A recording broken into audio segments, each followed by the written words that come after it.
Video games are an escape for the 215 million Americans who play each week. All right, don't shoot him, don't shoot him, don't shoot him, don't shoot him. People like Chris Stevens. I brought you your teammate! I brought you your teammate! Who came of age in the gamer era. I remember growing up in the 80s having a Nintendo and playing Super Mario Brothers. The console's a bit more sophisticated now. Gamers are immersed in online worlds. They create accounts attached to personal information. They upload videos to YouTube and live stream on platforms like Twitch. A lot of it is just interacting with people, being able to talk to people that like the same things that you like. But it all comes with a glitch. Gamers are also a favorite target of hackers, as Stevens found out in 2017. I'm not exactly sure how they got into it, but I had gotten an email from EA letting me know that somebody had logged into my account. The hacker also altered Stevens' language preference to Russian. He had to use Google Translate to read the email and figure out his password was changed by somebody from a Russian IP address. Is there that instance of panic? You kind of stop and wonder what else has been compromised.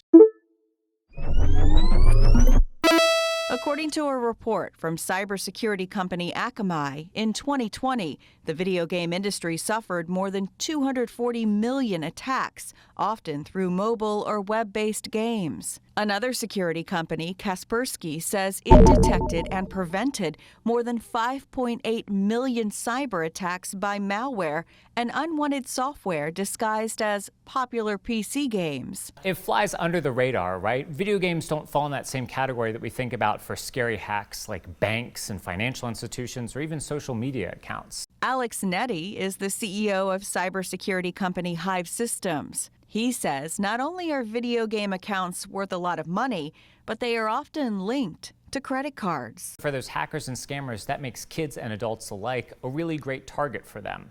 So as a result, whether you're on a PC or a console like a PlayStation or an Xbox, you're at the same amount of risk. Of the American adults who currently play online games, a Norton LifeLock report shows almost half experienced a cyber attack to a gaming account or device. Now think about how many kids play video games. According to the Entertainment Software Association, which lobbies on behalf of some of the largest game companies, 71% of children under the age of 18 are gamers. For so many youth, gaming is a huge part of their lives and just their desire and drive every day. The game is the motivation. Marcy Thornhill is a mom and youth advocate. For 17 years, she's run a nonprofit helping teens prepare for college and choose a career. She encourages parents to actively monitor who their children are talking to over games. Get to understand what they're looking at and know that the video game is not a babysitter. Okay, you have to take more of a proactive role in your child's life. Thornhill says know the names of the games your children are playing.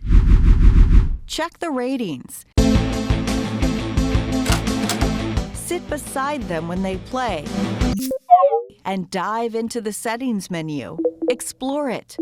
Find out what you can turn on and off. Know how to shut off a chat window. For kids and adults alike, be aware of who you're talking to. Understand and expect what they might be chatting about, and keep an eye out for those links that might look malicious or dangerous. Chris Stevens experienced several hacking attempts over the years. I was able to recover those accounts. He says turn on two-factor authentication for every game account. It's an extra layer of security he wishes he had done sooner. I knew that there was a security risk there, but I really didn't think that anybody would do anything, and lo and behold, both of my accounts got broken into. I've gotten better about it over time, but it's one of those things where you don't think it will happen to you until it does. Experts say report any strange activity inside a game to the company who owns it. Teach your children to be wary of clicking on links or giving out personal information in a chat. Better yet, disable the chat. Check out parentaltools.org. It can help you navigate a game's settings. And help your child understand why it's important to have a different password for each game account. For Investigate TV, I'm Rachel DePompa.